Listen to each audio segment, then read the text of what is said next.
Ito naman ang pag-usapan natin. Si Amy nagbukang tangingot. Akalain nyo mga ka-GP Natics, pagtatago ni Bato, sinisi kay Boying. May pahayag po itong si Senadora Amy Marcos, mga kababayan, na kung saan sinasabi niya ay ganire. Bakit daw announce ng announce, di ba? Na meron ng warrant, parang tinatakot lang daw yung tao. Para mabuo natin yung konteksto, sabi dito, parang tinakot yung tao. Ito ang komento ni Senator Amy Marcos kaugnay sa ilang ulat tungkol sa umano'y warrant of arrest mula sa International Criminal Court laban kay Senator Bato de la Rosa. Kung may warrant of arrest na, iserve na. Bakit inuupuan? Ano bang timing ang inaasahan? Sabi ng senador ngayong Miyerkules, January 7, so kahapon. Hindi ko maintindihan dahil sinasabi ni Ombudsman Boying Rimulya na yung warrant nandyan na. Samantala yung kapatid niya, si Sec. John Vic Rimulya, ang sinasabi, wala naman daw sa kanila at sa pulis yung warrant, mga kababayan. Medyo ano rin kasi ito, di ba? Siyempre, kumbaga tayo, mga kababayan, sino ba talaga ang paniniwalaan natin dito? Di ba? Sino ba talaga yung karapat-dapat na maglabas niyan? Maaring, mga kababayan, yung sinasabi ni Amy Marcos na mukhang tinatakot lang yung tao. Tinatakot. Ganito lang yan, Senatora Amy Marcos. Natatawa ako sa'yo. Ganito lang yan eh. Alam nyo, kapag wala ka naman kasalanan, kung wala kang dapat takbuhan, bakit ka nagtatago? Diba? Akala ko matapang si Senator Bato. Diba? Sabi niyang ganun kay Trillanes. Mick my D, Mr. Trillanes. Ngak-ngak ka ng ngak-ngak. ICC ka ng ICC. Ngayon, mga kababayan, ba't ka nagtatago? Diba? Bakit ka nagtatago? Kung tinatakot ka lang, alam mo palang tinatakot ka, bakit ka nagpatakot? Bakit masisisihin si Boying? Kung nagsasabi siya, mga kababayan, na meron siyang nakita, di ba? Na draft nung, tawag dito, nung warrant from ICC.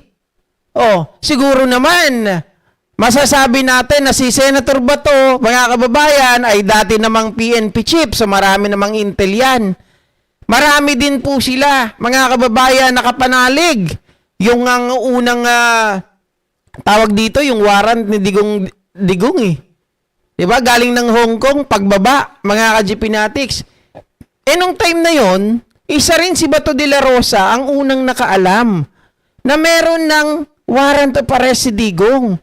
Kaya lang hindi naniwala yung matanda. Kaya nga itong si Bato de la Rosa that time, mga kababayan, imbis na sumama sa Hong Kong, hindi siya sumama talaga. Alam mong ginawa niya? Nagdahilan na siya daw po ay mangangampanya. Biruin mo, nangangampanya dun sa bundok. Ilang boto lang ang makukuha mo sa bundok. Diba? Nagsiguro ka mo.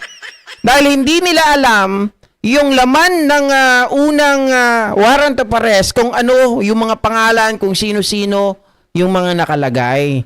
Kaya Senadora Amy Marcos, wag mong sisihin yung pagtatago ni Bato doon sa mga binitawan ni Boying. Bakit siya nagpatakot? Kala ko atapang-atao. Diba? Putol pa. Mga kababayan, hindi atakbo.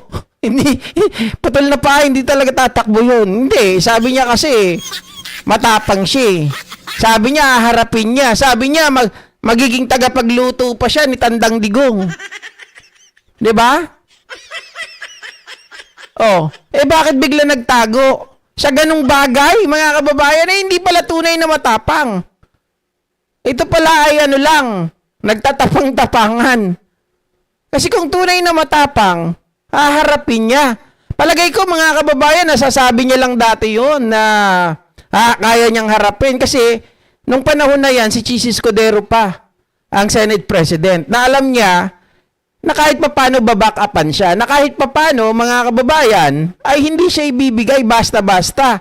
Kaya maglulungga na lang siya doon sa Senado para Hanggat hindi siya lumalabas, hanggat hindi siya, di ba, sa opisina niya, ay hindi siya pwedeng hulihin.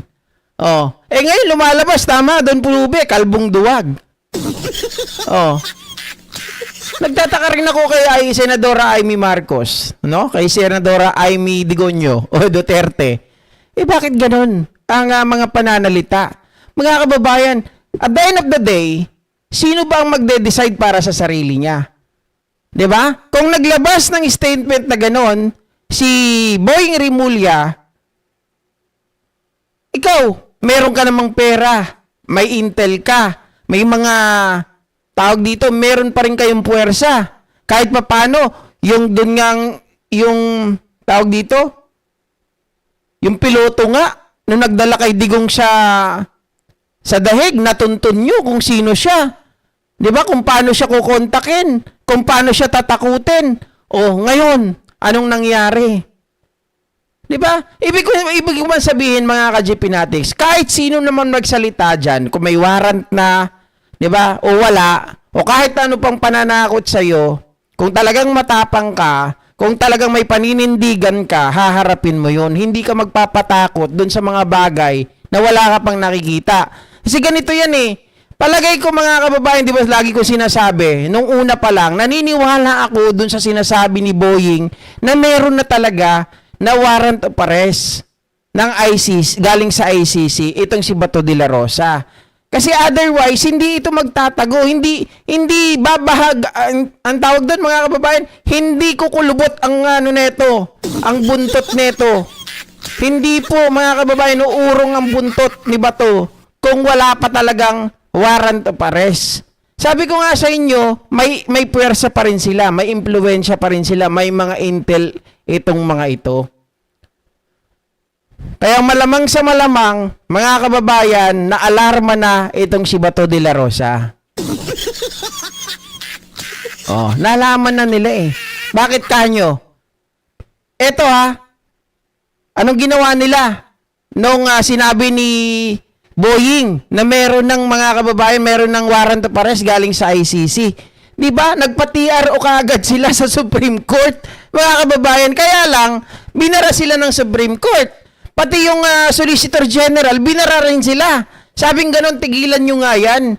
Yung mga pinagsasabi ninyo, unang-una, bakit kayo magpapile ng TRO sa Supreme Court na wala naman kayong nakikitang ebidensya, na wala naman kayong nakikita na physical na warrant of arrest? Di ba na nanggagaling sa ICC, tapos ipapa-TRO ninyo.